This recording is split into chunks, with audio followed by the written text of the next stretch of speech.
Introduction. So today we'll be talking about ARP poisoning. What is ARP poisoning? It is also known as ARP spoofing.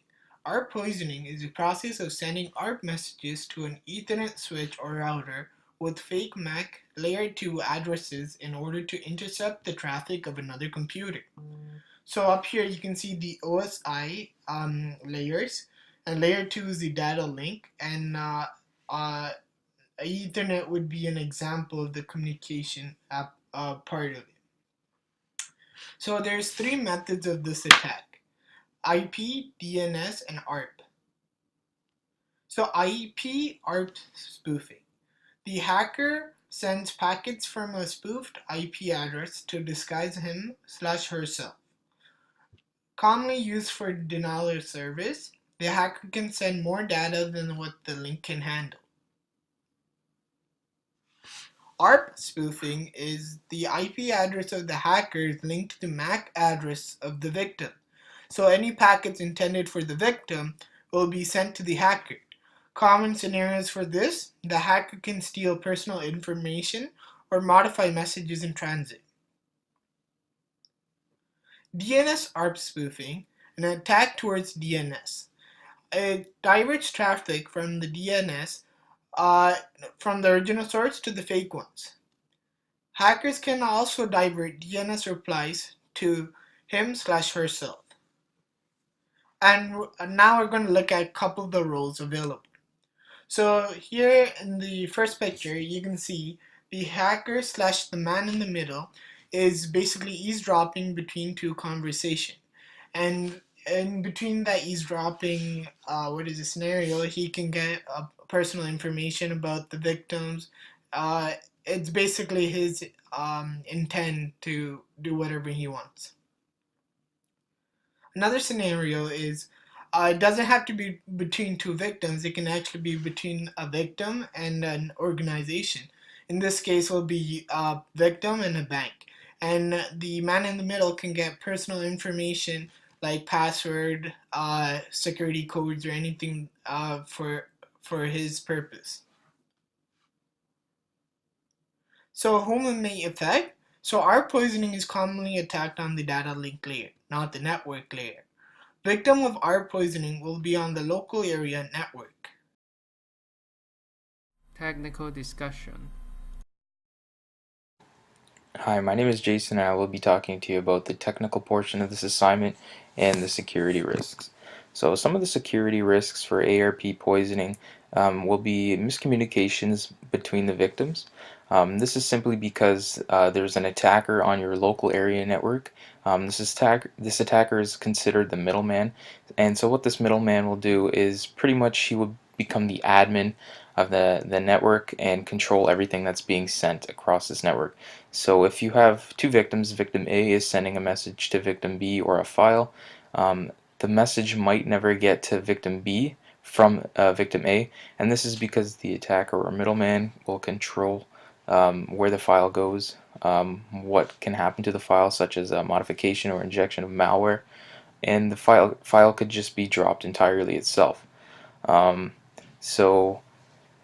Any private information that is not encrypted could also be seen by the hacker that is intercepting the network traffic, and this is because a non-encrypted file is just simply such as plain text or anything.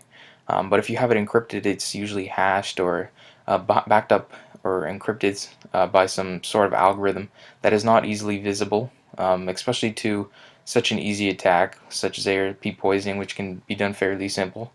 An unexperienced attacker might use this type of poisoning, and if they don't know how to decrypt files, or if they're encrypted well, such as a private and public key system, the attacker won't have a good chance at getting your info. And another thing is the attacker could also gain your login information, and this is because the login information is stored by cookies on your computer, so you don't have to keep signing in all the time. So if the attacker gets your cookies, they could actually sign in and pose as you. Some potential consequences for an individual could be login IDs could be stolen to access private info. This is similar to as what I mentioned just before. the attacker could access them if you're using that login ID to sign in or sending information to another user from that specific network or whatnot. The cookies could be attained, and they could access all your info through that cookie information and sign in as you. And if you have anything private on there or whatever, anything that's important, it could be stolen and accessed or seen. And you may never know if it was accessed or stolen, for that matter. So traffic can also be modified by the attacker.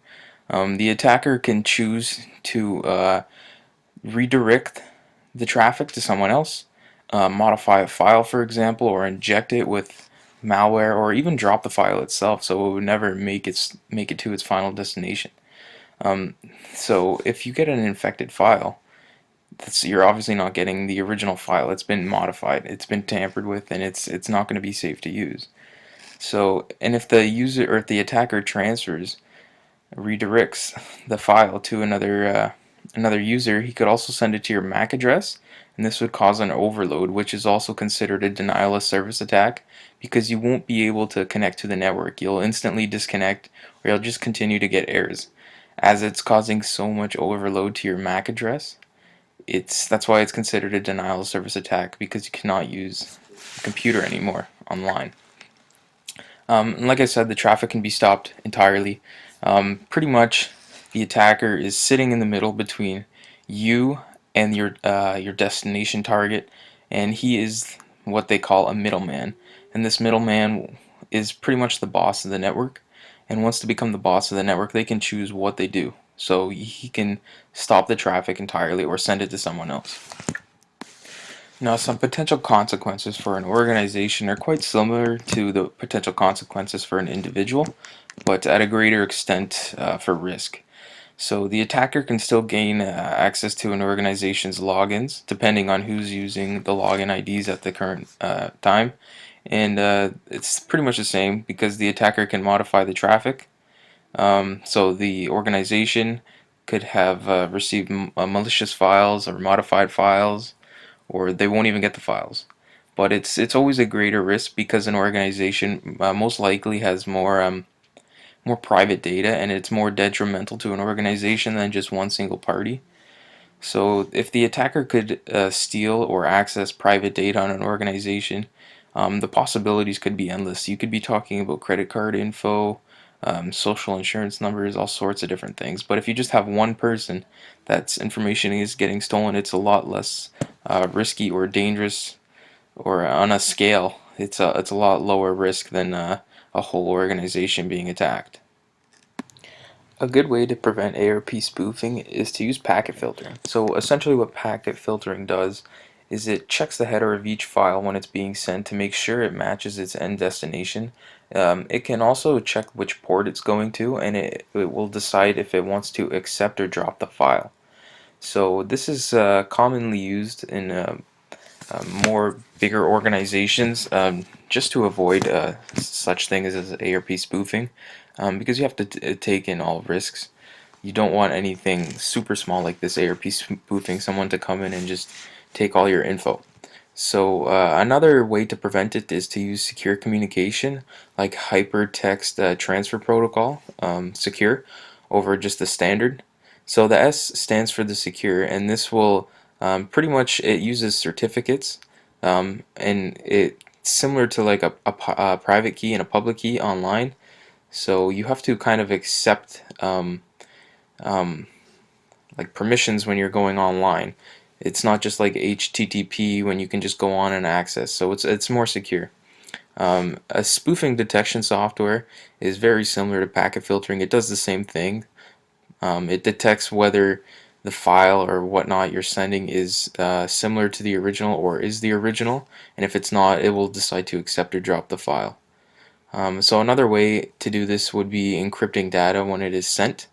This can be done by having a known public key and private key for someone that will be decoding it or decrypting the data.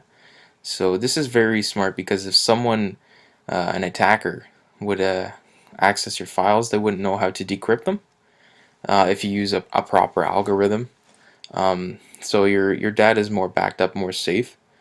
And the next portion would be authenticating the data. So you should always check where you get something from, check the certificates, have the private key or the public key that you need to unlock them, just so you know you don't want to be accessing random files online, especially when you have a computer that might have very private info on it. Something to remember from this would be to always check the files that you're receiving on your computer, and if you're going to send a file to someone that is private, make sure you have a way of communication between each other, such as a public and private key. This is just to save yourself, to protect yourself from anyone stealing your data, as data fraud is very big in the 21st century. So just remember to always back up, encrypt your data, and authenticate when you receive something. Technical demonstration. Fake access point. So we're gonna set up a fake access point so that people would connect to it thinking it's the real access point. For example, let's say you're at home, you make a fake access point called home Wi-Fi. You then give it the password that the people who connect it will think they know. So to start this, we open CMD and run it as admin.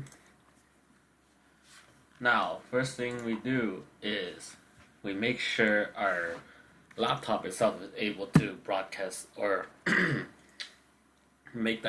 be able to make the access point. So we type net sh wlan show drivers.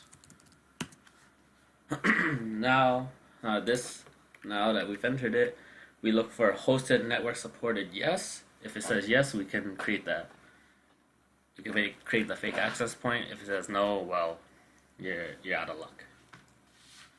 So to create our access point, we just write net sh wlan set hosted network mode equals allow.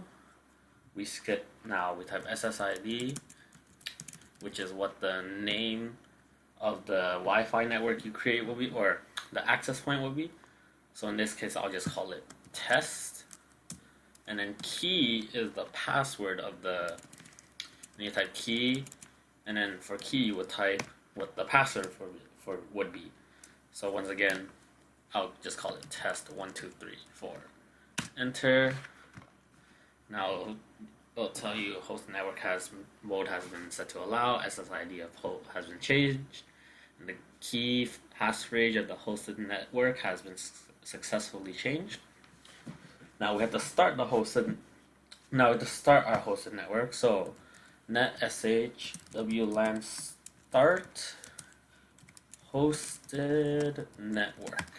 Enter. It says the hosted network has started, and just to be sure it's up, we could type net sh wlan show hosted network, and there you go. Now, in this case, I will connect another computer to it just to show that it works. So now that another computer is connected to it, we can open Wireshark.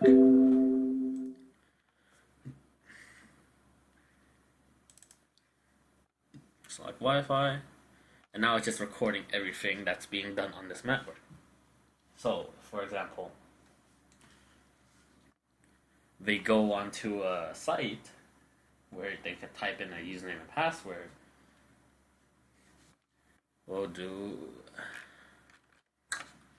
it, and then just log in at 123.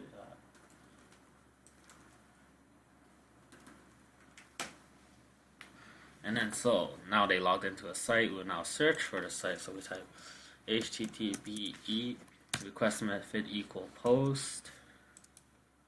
Oops. And here we found out that there's 2 posts.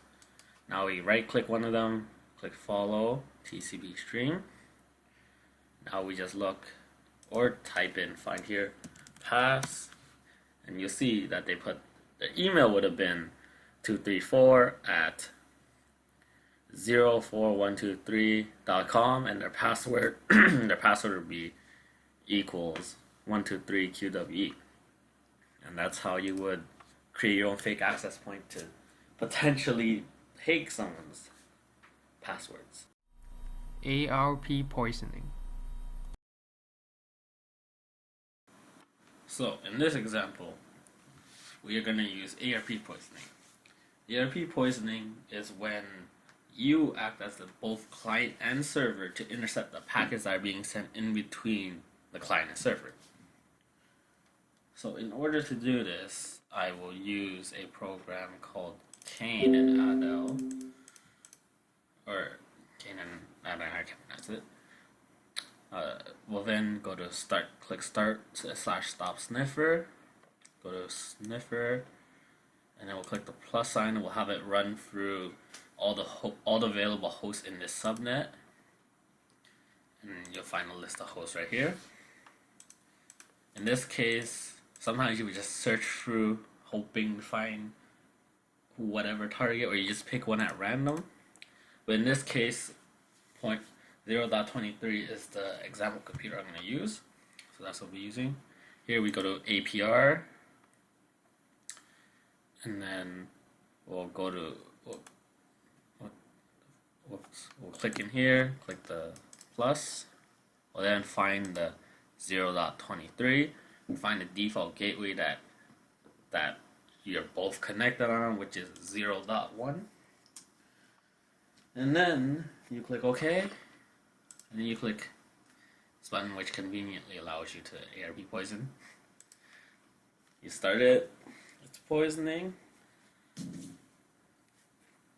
and now you're in. You are basically both the client and the server intercepting all the packets that come in through. What we can do now is we can open Wireshark.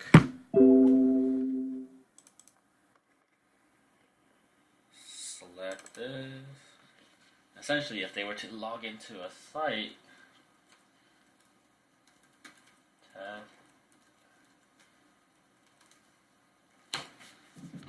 we can type in http://request.method equals semicolon post,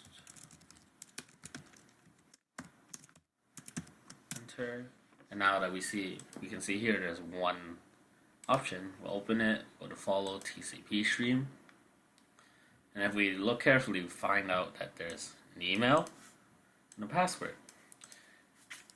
And these emails and passwords, they're not encrypted.